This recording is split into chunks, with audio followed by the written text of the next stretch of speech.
শহীদ দিবস উপলক্ষে ২১শে জুলাই ধর্মতলায় আয়োজিত হতে চলেছে তৃণমূল কংগ্রেসের মহাসভা। এবারের সভা বিশেষ গুরুত্বপূর্ণ, কারণ সেখান থেকে পঞ্চায়েত ও লোকসভা নির্বাচনের রণকৌশল ঘোষণা করবেন দলনেত্রী মমতা বন্দ্যোপাধ্যায়।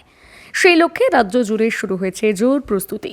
একইভাবে মঙ্গলবার পশ্চিম মেদিনীপুর জেলার মোহনপুর ব্লকে আয়োজন করা হল প্রস্তুতি সভা ও মিছিল।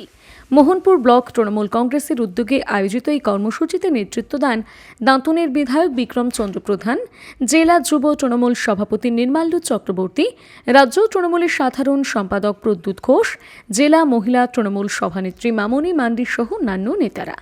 সভা থেকে নেতারা স্পষ্ট বার্তা দেন, ২১শে জুলাইয়ের সভায় রেকর্ড সংখ্যক মানুষের উপস্থিতি নিশ্চিত করাই এখন তাদের প্রধান লক্ষ্য। সাধারণ কর্মী থেকে শুরু করে নেতৃত্ব সকলেই শহীদ দিবসের সভাকে সর্বোচ্চ গুরুত্ব দিয়ে এগোচ্ছেন। সভায় বক্তারা বলেন, শহীদ স্মরণ সভা কেবল একটি রাজনৈতিক কর্মসূচি নয়, বরং এই সভা থেকে আগামী রাজনৈতিক লড়াইয়ের দিশা দেখাবে দল। আর সেই কারণে ব্লক স্তরে কর্মীদের চাঙ্গা করে তুলতে চলছে ধারাবাহিক প্রস্তুতি সভা। তৃণমূল কংগ্রেসের মিছিল জনজোয়ারে পরিণত হবে, এটা স্বাভাবিক।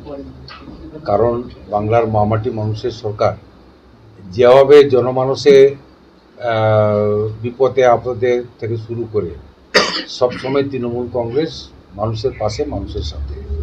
মাননীয় মুখ্যমন্ত্রী তার নির্দেশ, এটাই তিনি যেমনটা চলেন তার নির্দেশকে পাথেয় করে আমরাও সেটা চলি। তাই আজকে ২১শে জুলাই শুধু নয়, আমাদের কেন্দ্রে বিজেপি বিরোধী এবং বাংলা বিদ্বেষী যে একটা সরকার চলছে, তার যে বাংলা কথা বললে বিপদ, যে বাংলাদেশি সে ভারতবর্ষের নাগরিক নয়, এটা আমাদের কাছে খুব অদ্ভুত জিনিস।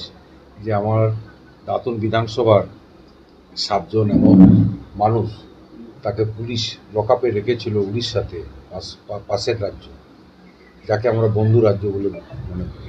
আজকে উড়িষ্যার নাগরিক যারা, তারাও তো ভারতবর্ষের নাগরিক। উড়িষ্যাবাসী যারা, আমরা পশ্চিমবাংলার অধিবাসী, আমরা তো ভারতবর্ষের নাগরিক। তাহলে আমাদের পরিচয় কি? আমরা ভারতবাসী। তো ভারতবাসী পরিচয়ে আমি উড়িষ্যা গিয়ে আমি কাজ করতে পারবো না? উড়িষ্যার মানুষ এসে বাংলাতে কাজ করতে পারবে না?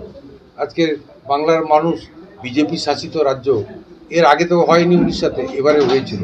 সাবড়ার ৭ জনকে যেভাবে তারা বাংলায় কথা বলে বলে, যারা ফেরি করতো তারা বাংলায় কথা বলে বলে তাদেরকে মারধর করে, তাদের জিনিসপত্র ছাড়িয়ে নিয়ে তাদেরকে লকআপে দিয়ে তারা নাকি রোহিঙ্গা, বাংলাদেশি, সেই অপবাদ দিয়ে ভারতবর্ষের নাগরিকত্ব কেড়ে নিয়ে পাঠিয়ে দেওয়ার চেষ্টা করেছিল। আমরা হস্তক্ষেপ করেছি, মাননীয় মুখ্যমন্ত্রী হস্তক্ষেপ করেছেন, আমাদের ডিএম, পশ্চিম মেদিনীপুরের ডিএম সাহেব, পশ্চিম মেদিনীপুরের এসপি, তারা হস্তক্ষেপ করেছেন। আমরা তার গোচরে তাদের এনে দিয়েছি এবং এখানকার মুখ্য সচিব তার মুখ্য সচিবের সঙ্গে কথা বলার পরে তাদেরকে ছেড়েছে। তো এই অবস্থাতে তৃণমূল কংগ্রেস মানুষের পাশে আছে বলেই তো আজকে যে কোনো কর্মসূচিতে ডাক দিলে মানুষ কাতারে কাতারে উপস্থিত হবে। কেন্দ্রীয় ও রাজ্য সরকারের সার্টিফিকেট প্রাপ্ত বিশিষ্ট সমাজসেবী শ্রী দিলীপ কুমার দাস প্রতিষ্ঠিত এবং তত্ত্বাবধানে পরিচালিত কোকাই চক্ষু হাসপাতাল মাত্র ১০০ টাকা ফিস দিয়ে অত্যাধুনিক যন্ত্রপাতি এবং অভিজ্ঞ চক্ষু চিকিৎসক দ্বারা চক্ষু পরীক্ষা এবং সুচিকিৎসার একমাত্র প্রতিষ্ঠান কোকাই চক্ষু হাসপাতাল। কলকাতার অভিজ্ঞ সার্জন দ্বারা মাত্র ২৫০০ টাকায় চক্ষু ছানি অপারেশনের পশ্চিমবঙ্গ তথা ভারতবর্ষের সর্বপ্রথম গভর্নমেন্ট রেজিস্টার হাসপাতাল কোকাই চক্ষু হাসপাতালেই সর্বপ্রথম উক্ত পরিষেবা দেওয়া হয়। দীর্ঘদিন আপনাদের সেবায় নিয়োজিত কোকাই চক্ষু হাসপাতাল নিয়ে এলো এই প্রথম এই পরিষেবা।